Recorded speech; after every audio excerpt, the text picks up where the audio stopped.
الولي الفقيه نظرية برزت عند الشيعة الإمامية قبل ما يقرب من 200 عام، وتقوم على تعزيز دور الفقيه ومنحه ولاية مطلقة. وترتبط نظرية الولي الفقيه ارتباطا متلازما بغيبة الإمام الثاني عشر من أئمة الشيعة، والذي يعرف باسم الإمام محمد العسكري.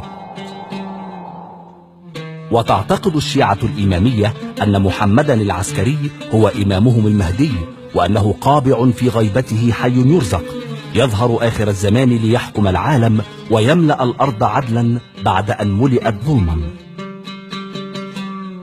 وفي ظل غيبة الإمام المهدي وانقطاع أخباره، ونظرا لإيمان الشيعة بأن الرعية لابد لها من إمام يعقل زمامها، فقد ظهرت نظرية الولي الفقيه تدعو إلى تنصيب الفقيه الأعلم والأعدل من بين أقرانه خلفا للإمام الغائب، وآية لله تحكم الناس بشرعه وتسوسهم باسمه.